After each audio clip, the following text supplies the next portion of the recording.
Hey, it's Mike from the Mike Wagner Show. Thanks for tuning in to the Mike Wagner Show on Anchor FM.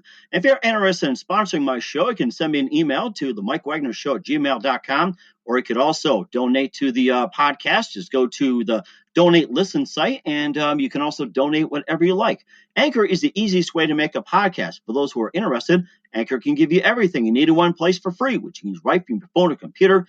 We got creation tools, allows you to record and edit podcasts so it sounds great, and they'll distribute the podcast for you so it can be heard everywhere. Spotify, Apple, Google, many more. And you can make money from the podcast with no minimum listenership. So download the Anchor app for free or go to Anchor FM to get started. It's now time for the Mike Wagner Show, powered by Sonic Web Studios. Visit online at sonicwebstudios.com for all your needs. The Mike Wagner Show can be heard on Spreaker, Spotify, iHeartRadio, YouTube, iTunes, Anchor FM, Radio Public, and the MikeWagnerShow.com. Mike brings you great guests and interesting people from all across the globe. So sit back, relax, and enjoy another great episode of the Mike Wagner Show.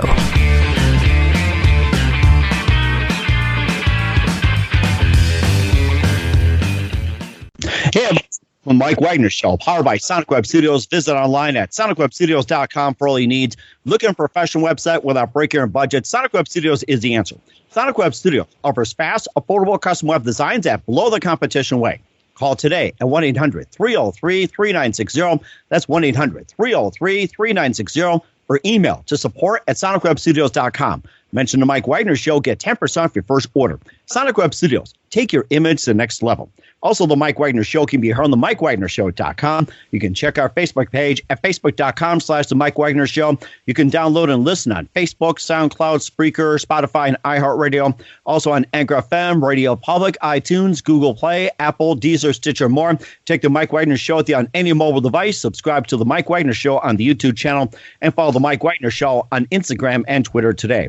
We're here with a wonderful lady who was raised in Tokyo and lived in Vietnamese Laos during the Vietnam conflict, and she's an American sociobiologist and also a futurist, and also has a couple of books out called Watchman's Rattle, On the Verge, and also she's a key contributor to Aftershock, which is available on Amazon. We'll talk about that. She's also the founder and CEO of one of the largest technology marketing firms in California, developed an extensive track record of launching game-changing technologies, and has dealt with a lot of Fortune 500 companies, including the Silicon Valley. And, of course, just looking to the future, working with a lot of major clients. And live, ladies and gentlemen, from her wonderful library, and talking about Aftershock, the Watchman's Rattle, and more, live, Rebecca Costa. Rebecca, good morning, good afternoon, good evening. Thanks for joining us today. Well, thank you for having me, Mike. It's a pleasure. So you're an American sociobiologist and a futurist, and you were raised in Tokyo, and you also lived in Vietnam during the Vietnam conflict, and you got a couple of books, Watchman's Rattle, On the Verge. You also have a syndicated column as well, too, and you're a global expert on fast adaptation, and we'll talk about that. But first of all, just tell us how you got started. Well, when I got out of college, like everybody else, I wasn't sure what kind of job I could get with a degree in sociobiology.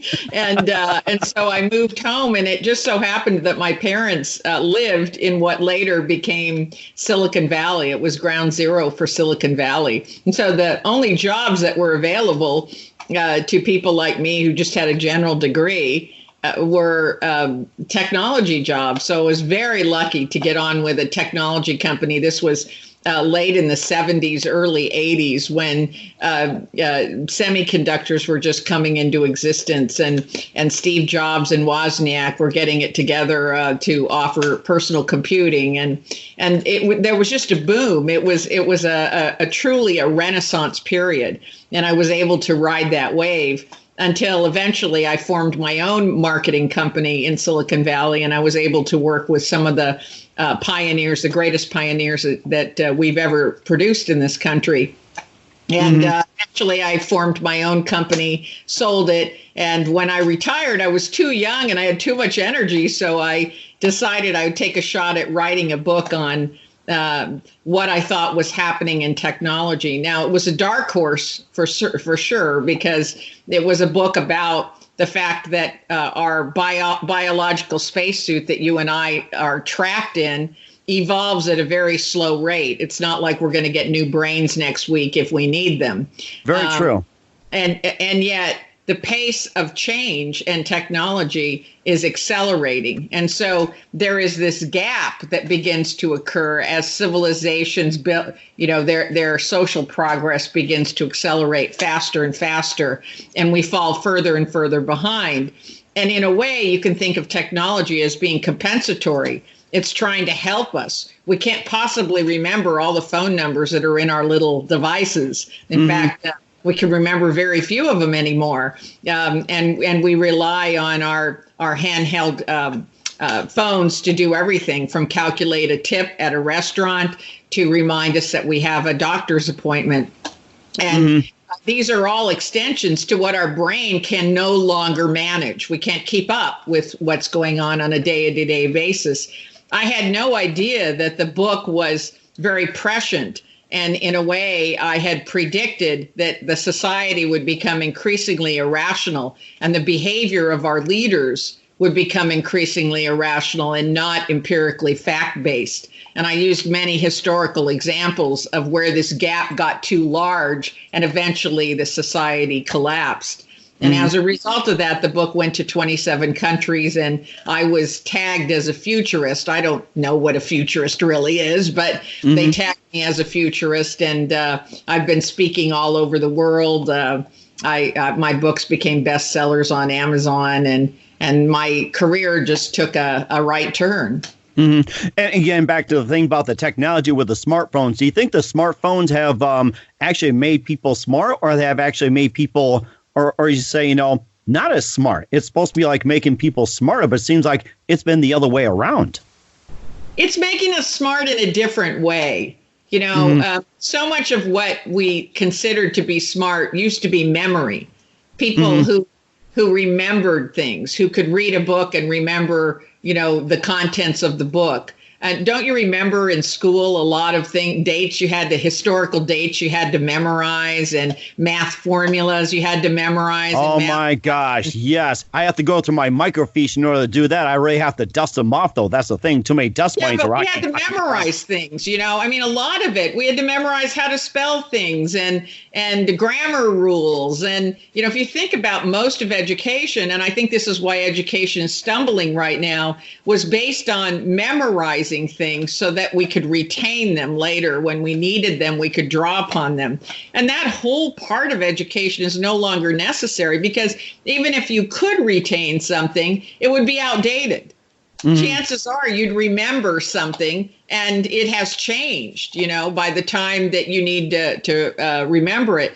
And so as a result, you see things like medical education. A lot of the conferences I go to are medical conferences. And one of the big things that we're struggling with right now is how to educate doctors, because they get into debt. They pay a lot of money to get a medical education, that by the time they graduate, everything that they've learned has changed. There's new technology and new methods, and so outside of the basic fundamentals of human physiology, how to treat people is moving at such an incredible pace with new biotech solutions and genetic engineering and treatments. Doctors, it's very hard to stay ahead of what's available. It sounds like it's going at a really fast rate, and it's almost getting to be impossible where you're trying to keep up. And where do you see the next trend when it comes to medicine or health or diseases or cures or anything like that? Where do you see? Well, I see that in the 80s and 90s, we were very focused on data production. But that train, kind of got away from us. It left the station and started speeding up. And so all the data in the world, we realized, was not useful to us unless we could access it, or it was actionable. And so the story of the next decade is really going to be artificial intelligence and data analytics, things like predictive analytics. where we can take millions and billions of data points and see patterns that we never could see before. And those patterns are allowing us to get out ahead of problems before they even occur. The easiest example I often give is we can now predict that a person is going to trip and fall with 85 to 90% accuracy, that they're going to trip and fall within the next 3 weeks. Wow. And people say, that's impossible. What are you, like a psychic or a magician? And I go, no, because we've now discovered that your normal walking gait changes between 3 and 5 centimeters, and it's indiscernible by the human eye. And when that happens, that is the precursor to you tripping and falling. And so for the elderly, this has huge ramifications, because think about it. Most elderly people, when they trip and fall, break a hip or a leg or something, that's the end of living independently. They've got to go into assisted living. So, by simply devising something like a Fitbit for your ankle, we would be able to ping your phone or ping your caretaker's phone and say, get off of uneven surfaces, get into physical therapy and repair that walking gait, and avoid many, many falls that are unfortunate. Mm-hmm. And do you think AI is going to take over common sense, or like, say, with regular thinking? I don't even know if common sense exists anymore. I mean, give me an example of common sense these days. Mm-hmm. A lot of people ask me that question too. It's just like, common sense, and some people just debate about that, especially with AI. And then the question I had about AI as well too, that people have come to me, is that, will AI replace many jobs or human labor in the job market? Yes, and there's nothing to fear about AI. I mean, you can't hold progress back. Even if it is taking jobs, you can't say, well, that's bad, let's not use it. I mean, when everybody else will use it, China will use it, Russia will use it. We're competing on a global basis. So there's no such thing as holding progress or technology back. That's never worked in the history of humankind. So you're kind of stuck with whatever we invent. The real question is whether governments can get out ahead of the dark side of progress. And there always is a dark side. One of the examples I frequently give is when Charles Lindbergh flew the Atlantic Ocean, he was the recipient of many peace prizes. People don't know this, but he was up for the Nobel Prize and a number of other prizes, because it was believed that if you could shuttle diplomats across large oceans and bodies of water, that they could meet face to face, and it would probably broker a lot more peace. We'd have fewer wars. Nobody was thinking at the time we would use those planes to drop bombs across the ocean.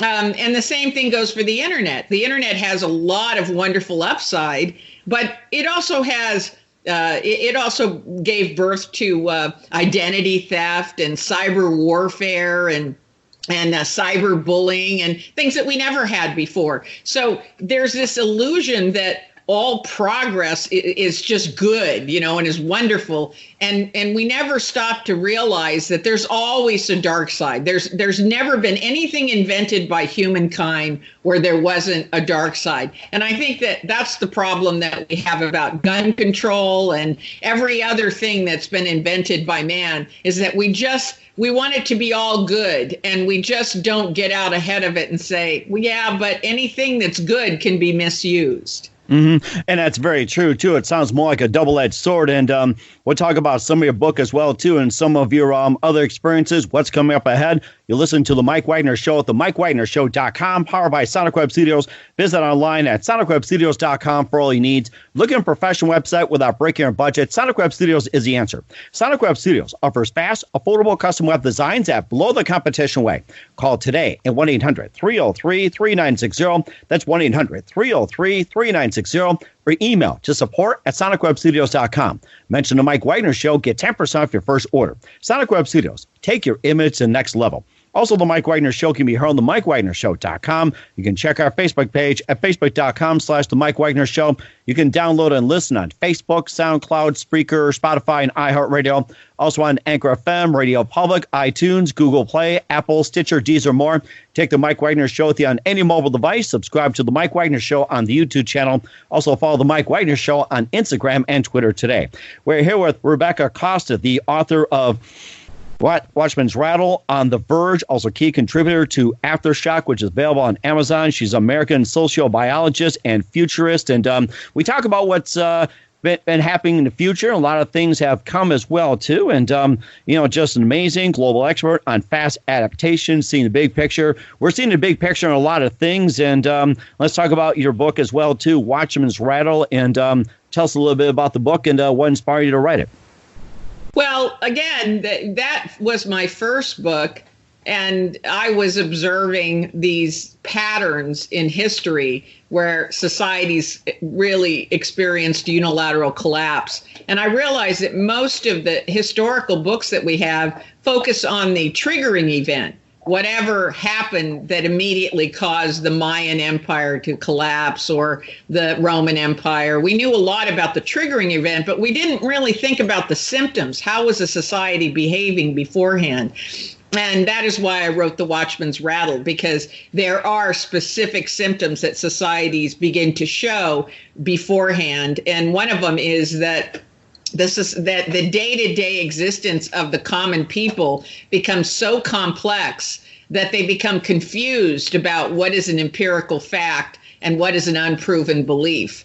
And eventually, over time, that percolates up to leadership, and leadership becomes confused between facts and an unproven belief. Now, I wrote this book 10 years ago, not knowing that we would become increasingly irrational in our public policy. But the book is still in the top 1%. After 10 years later, it's still in the top 1% of Amazon's business book sales. So wow. I'm very grateful for all the supporters that might be listening today. And then I wrote a follow-on book on The Verge that was really about predictive analytics and how we really know much more about future outcomes than we've ever known before, such as knowing when someone was going to trip and fall. We now can estimate that a person might become addicted to opioids within 85 to 90% by looking at medical records, their genetic inheritance, their behaviors. We're able to predict a lot of things and really head them off. Imagine if all these people that are addicted to opioids had been given the option in a doctor's office to fill out a questionnaire and allow them to look at their medical records, and then the doctor came back and said, you're in the 90 percentile of becoming addicted to the opioid, so I'm going to put you on a different pain management program. We now know that almost all the people that are addicted to opioids got started on a legal doctor's prescription. So as a result, the doctors could have headed that off if they simply used artificial intelligence to do an analysis of whether someone was predisposed to be addicted. So, there's a lot of problems we could head off, and that is what AI and predictive analytics is at their best at. Now, in terms of the third book, Aftershock, I was very excited to be one of 50 futurists invited to contribute. Wow. Because this is the sequel to Alvin Toffler's landmark book, Future Shock, which was 50 years ago, and almost all of his predictions actually came true. He was so prescient and so spot on. And so 50 years later, the Toffler Foundation, in conjunction with John Schroeder, decided that they would talk to the 50 top futurists in the world and ask us to look 50 years out. 10, 25, 50 years out, and talk about what we think is coming our way. And I was very honored to be one of the contributors, but also one of just a handful of women futurists. There aren't many of us around. That's amazing. Sounds like you got modern day Nostradamus in the works as well, too. That's amazing. Nostradamus, amazing. Think of it. Well, it does. But, it used to be that futurists were associated with psychics and astrologists and people like that. But technology futurists actually use AI and predictive analytic tools to look at what trends are likely and what outcomes are likely. And when you have millions and millions of data points, it's not that hard to figure out what 1,000,001 is going to be. In fact, the more data you have, the more accurate your prediction of the next number will be, because you can look for patterns within those number sequences. And so, I don't like to say I'm a futurist at a cocktail party, because people think that I know what the stock market's going to do. Yeah, that's dangerous. I have to say that's very, very dangerous. I have to say that. I don't trust the stock market, to be honest with you. Well, I don't blame you. It's become so complex. When you think about it, our brains are designed to understand barter. I have some carrots, you have some eggs, we meet in the street, we bicker a little bit. Both of us think we got the best deal. We trade and we leave. That's what our brains are suited for. Our brains have not fundamentally changed in thousands of years. And so that's what we understand. But you get out on Wall Street and you ask people, well, explain a credit default swap to me. And even the people who are engaged in high finance in this country don't really understand how currency is valued. And they don't really know why, when the U.S. market goes down, every other stock market in the world goes down. Mm-hmm. When you think about it, every company that's doing business couldn't be worth less at the same exact moment in time in an industry. So it doesn't make sense that we ride these waves. Mm-hmm. And of course, it makes me think about the Brexit as well, too. That's been the big story. And of course, you had like the Ottoman Empire, the fall of it. You had the fall of the Roman Empire. And of course, you got the British exit of the European Union. And of course, that kind of just goes along with it. Maybe there are symptoms of it. And I don't know if you agree or disagree with the exiting of Britain getting out of the EU. Well, I was against the euro. I was against all of Europe going to the euro, because there's a principle in evolution that goes like this. Any drive toward singularity is a drive toward extinction. Mm-hmm. This is the reason why you have lots of types of ants and lots of types of fish and lots of birds. The reason is because when the environment changes and becomes hostile, some of those birds will have what's conducive to the new environment, and the others will perish. They will die. And so you want variety. Variety is the antidote, right, to singularity. So when you get a lot of countries that have different economic systems, as we used to have before World War II, if Germany had trouble, it didn't affect Italy. Didn't affect the United States. You didn't see all stock markets going down at the same time, or all going up at the same time. Mm-hmm. We didn't have this interdependency. So when the euro came about, I thought the European Union was just a bad idea because it was driving towards singularity. I think this is much more stable. I felt, and I predicted this when the euro came about. I said, all it's going to take is one country to fudge on their financial statements, and they're going to bring everybody down. And that country was Greece, followed by Spain, followed by Italy. And who was propping them up? The Germans, the International Monetary Fund. They couldn't go broke.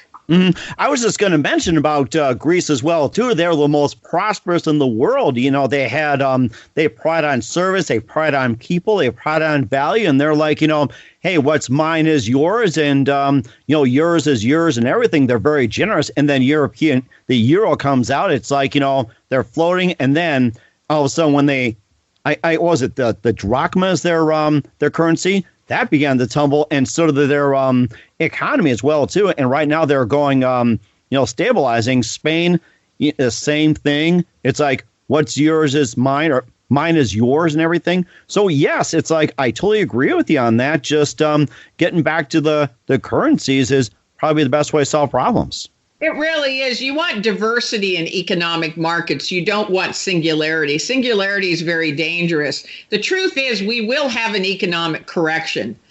When I talk about unilateral collapse, unilateral economic collapse, the fact is we've become so singular in our economic models that we are going to see a correction, and it's going to be a painful correction.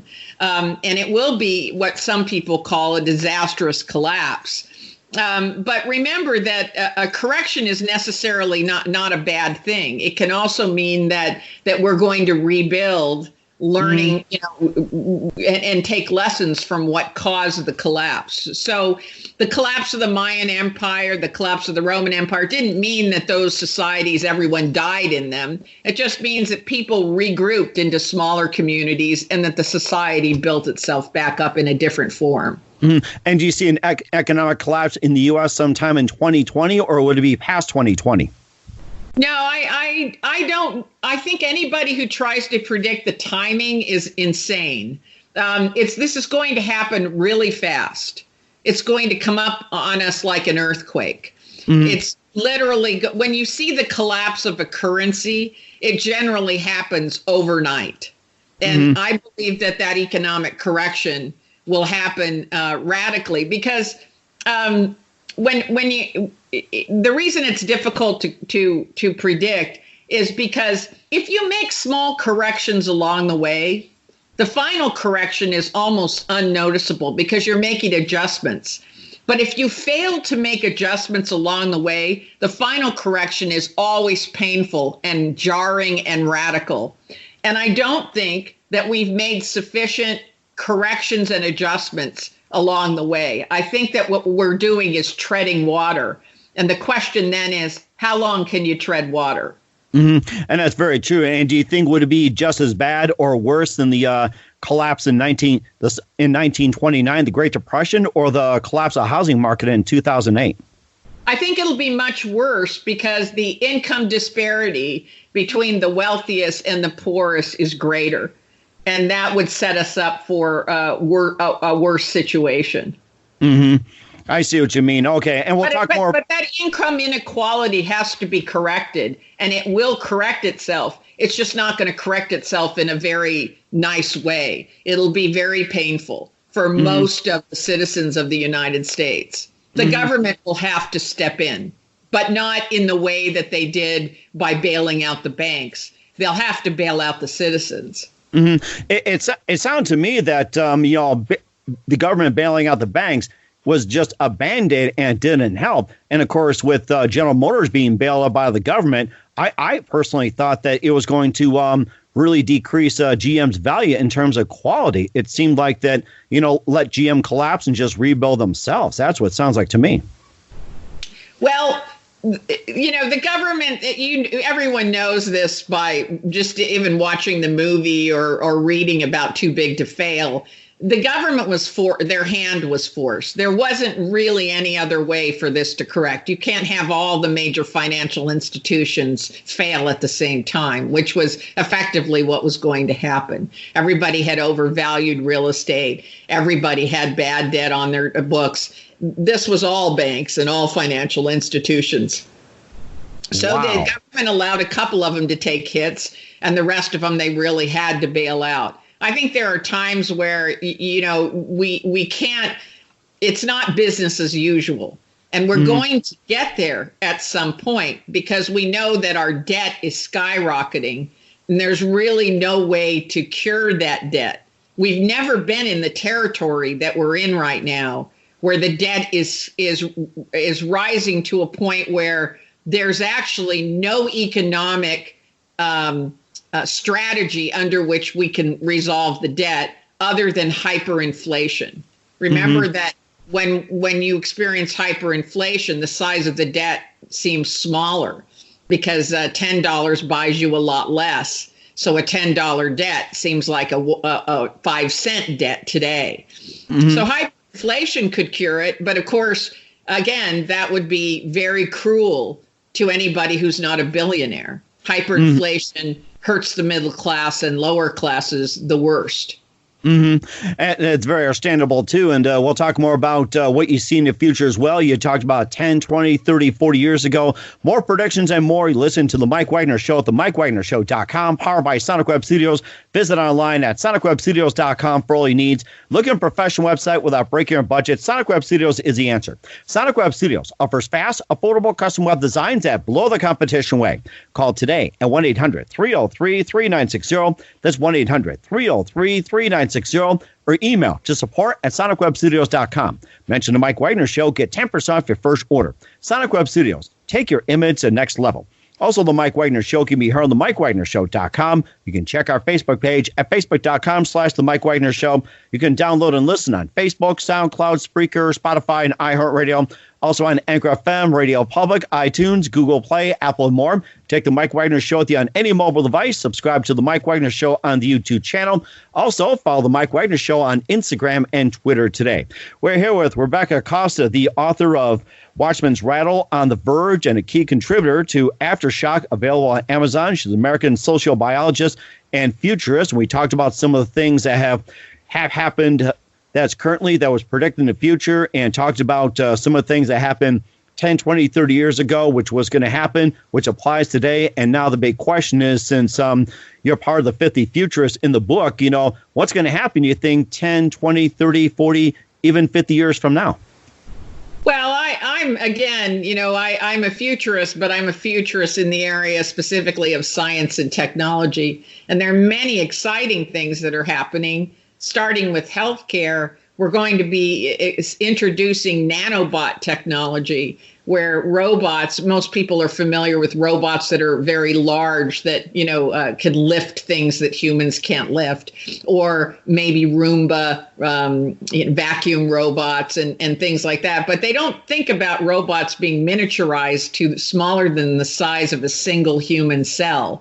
Mm-hmm. And the fact that these robots could be injected into you and they can be programmed to eliminate cancer in your body. And then just simply eliminated with your waste. They'll turn themselves off. So we will no longer be cutting you open and trying to remove cancers or any kind of disease, including the plaques that are pre-Alzheimer's in the brain. These miniaturized robots will be ingested into your body, either in a pill form or they will be injected into you, and they will be programmed to eliminate specific diseases, and then you will just simply urinate them out.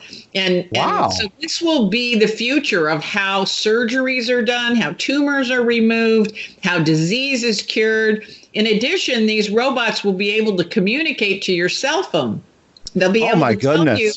Yeah, they'll be able to tell you that you're low on vitamin C, or that you metabolize vitamin A quicker than other people.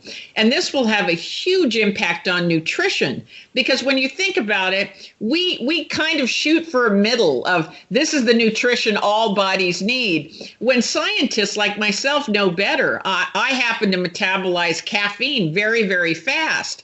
But I work in an office where one gal that I work with, she has a cup of coffee. She's bouncing off the roof. She doesn't metabolize it at all. She goes like the ever-ready bunny. Oh, my gosh. And so we know that you metabolize minerals and vitamins and nutrition at different rates, and everybody's body is very different. And imagine if you can communicate from the inside out. Now, I'll give you an example of a nanobot at use right now. They're now spraying, in lieu of pesticides, nanobots on experimental plants, and the plants are taking the nanobots in and communicating to watering devices using wireless technology and letting the watering device know when it needs water. Wow. And what nutrients it needs to get the best yield for the farmer. Amazing. So every plant in the field is different. We water them all the same, just like we tell everybody to eat the same things and do the same amount of exercise, when every plant and every human is different. So this is going to be very radical. What's going to happen is technology and science are going to be very personalized to your specific physiology, to your particular body. Wow. In fact, I was just looking at my cell phone as well, too. It says, have some coffee with Rebecca Costa after this program as well, and having some right now. But I think in terms of coffee, it's like, I like mine black, but I don't know if it's going to metabolize yet. I guess we'll find out later after I take a sip or so. Well, just imagine a device inside your body, right? Mm-hmm. And it knows exactly what nutritional deficiency you happen to have when you wake up from your sleep. Let's say in the morning, your body has processed all the vitamin C out of your body, and you go to get your coffee. Now imagine a 3D printing type of device fixing your coffee for you, but putting in a little bit of vitamin C in there and a little bit of vitamin A and a little bit of vitamin D, because you don't want to start out the day negative in those things. Right. So your coffee is going to be mixed to give you whatever your body is deficient. Wow. I am so looking forward to it when I go to a Starbucks. I'll take a latte with vitamin C, please. Well, you won't have to, because as soon as you go into Starbucks, you'll say, I'll have a latte with whatever my body says it needs. Wow. And we'll formulate that drink according to whatever has been assessed within your body, if you think about that. I know it's hard to wrap our heads around this, but this idea that we're going to be taking a knife and cutting you open to find out what's going on inside you is rather prehistoric. It's going to look like bloodletting 100,000 years from now. People are going to go, you used to what? Cut an organ out of a person to fix them? I mean, we forget we practiced bloodletting for 200 years in spite of the fact that the patients were dying. You know, so medicine doesn't change that fast, but we're in for a major revolution in terms of medicine. We aren't going to be curing people by performing surgeries, removing organs, or anything like that. Robots, artificial intelligence powered robots will be communicating to external devices and will be giving you the food that you need, will tell you when you have a disease, will cure your diseases, and will perform any surgical operations that you need within your body. Wow, that is amazing. And is this going to affect, like, the cost of healthcare costs or anything like that? Do you think the care for cost, like, say, with healthcare right now is obviously outrageous? Is this going to decrease the cost of healthcare when it comes to having these robots in your system and cleaning you out? Well, absolutely it will. As soon as you open someone's body, you're exposing them to sepsis, infection, a long rehabilitation for the body to heal itself. You know, you want, any physician will tell you, you want to cure someone with the least amount of disruption.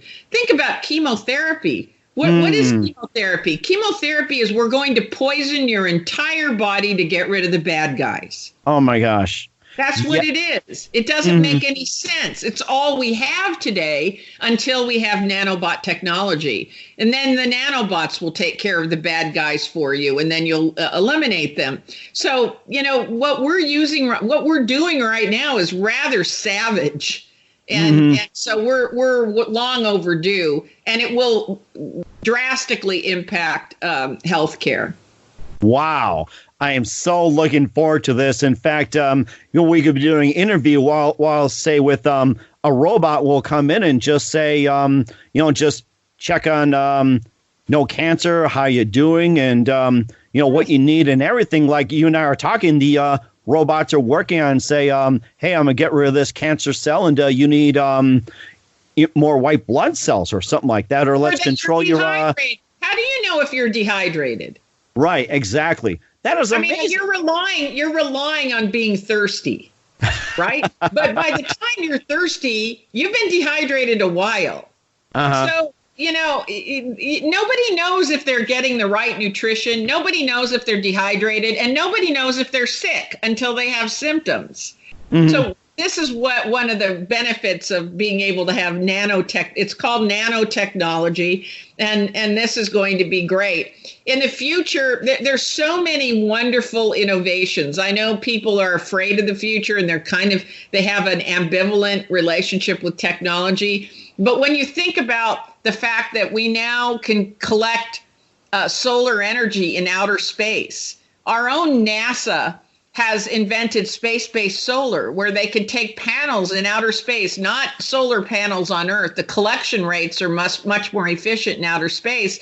And then using very low-grade microwave technology, beam that energy down to small little dishes, that are a tenth the size of your DirecTV dish. And imagine having those on your house, on your car. we can get solar energy from outer space to run everything. We don't even need to do it here on the Earth. And it would be no pollution, no additional warming of the Earth. It's fantastic. And we already have it. For people who are interested, they can go to NASA's website and type in space-based solar, and they'll show you exactly how it works. This concept was proved 20 years ago. Amazing. We'll have to check that out. And what about the future of the automobile, say in 2020, 2030, 2040, and beyond? Well, 5G technology is really necessary for driverless cars to come to their full promise. Because you don't want cars that have to go communicate to some server and come back to you. You really don't want that. What you want is cars talking to other cars. So imagine getting in a car and that car says to the other car, hey, I got to make a right turn here, make a space for me. And it could get in. So in order to do that, we need 5G technology. And unfortunately, 5G technology isn't where, these commercials from Verizon and everybody are trying to make us believe that is, because these antennas can only transmit data for very short distances. And you need a lot of antennas. You need thousands and thousands of them all around in order to be able to carry out driverless technology the way that we want it.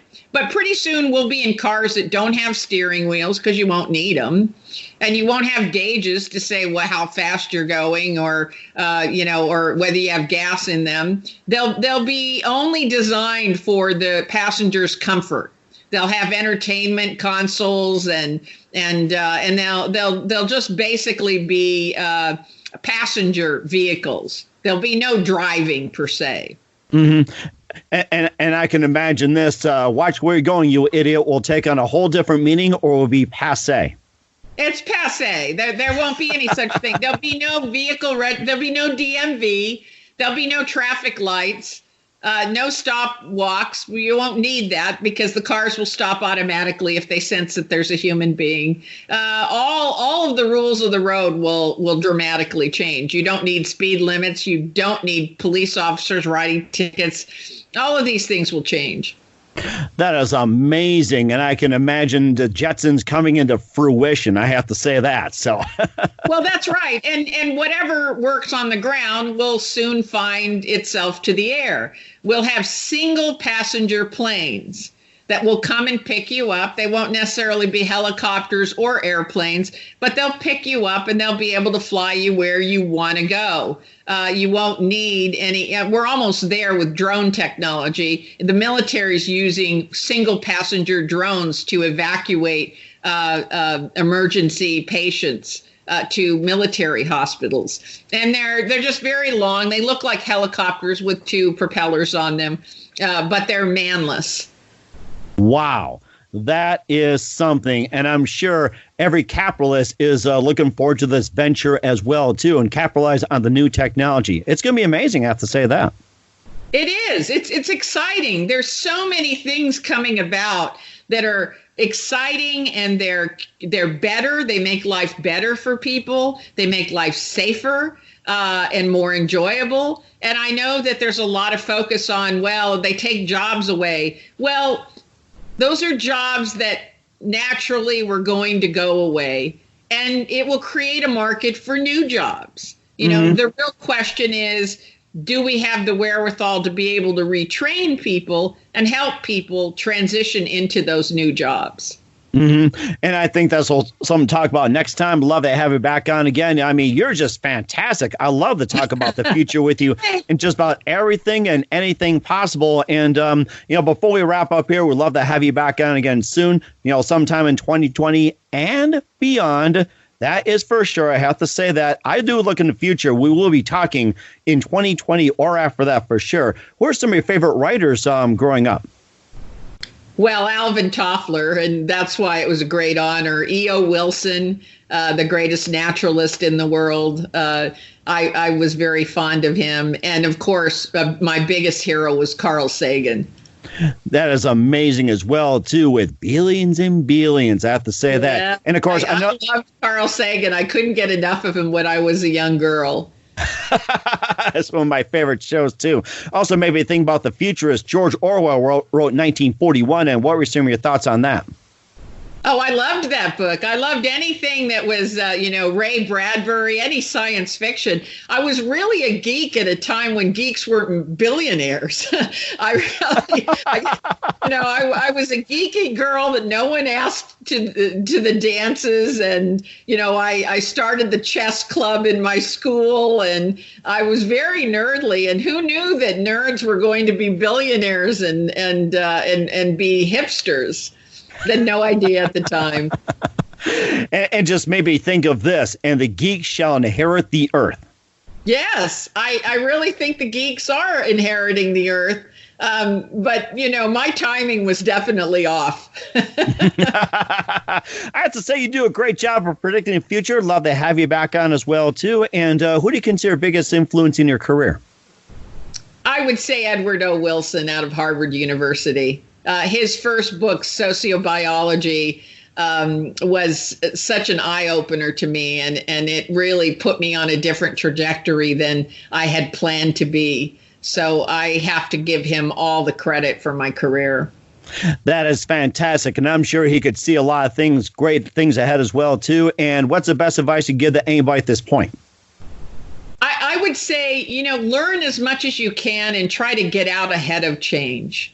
Don't wait for it to come knocking at your door. And people can go to my website at www.rebeccacosta.com, and they can catch a lot of videos of these nanobots and space-based solar. And just entertain yourself by learning about these things, because it's a lot of fun to go to a party or go to dinner and say, you know what, I just read this, or I just saw this video, and it blew my mind that this technology exists. Because if you think about the media today, there aren't a lot of outlets. We're so obsessed with Trump's latest tweet. Gosh. We don't create any room for people to learn about these wonderful things that are being developed and how helpful they're going to be. Mm-hmm. And I think that's a good point, too. I'd love to have you back on and talk more about that. And again, Rebecca Costa, American sociobiologist and futurist, author of Watchman's Rattle, On the Verge, and also key contributor to Aftershock, available on Amazon. Rebecca, you've been fantastic. Thank you very much for your time, and looking forward to having you on again soon, either in 2020, 2021, or down the road. Either way, once again, tell us about your upcoming projects, what's your website, how do people contact you, and where can people purchase your books? Best thing is to go to the website at RebeccaCosta.com. That's fantastic, Rebecca. Just want to say a big thank you for your time. You've been fantastic. Looking forward to having you again soon. Do us a favor, keep us up to date. And until then, we go back to the future. Bye, Mike. Thanks for listening to The Mike Wagner Show, powered by Sonic Web Studios. Visit online at sonicwebstudios.com for all your needs. The Mike Wagner Show can be heard on Spreaker, Spotify, iHeartRadio, iTunes, YouTube, Anchor FM, Radio Public, and themikewagnershow.com. Please support our program with your donations at themikewagnershow.com. Join us again next time for another great episode of The Mike Wagner Show.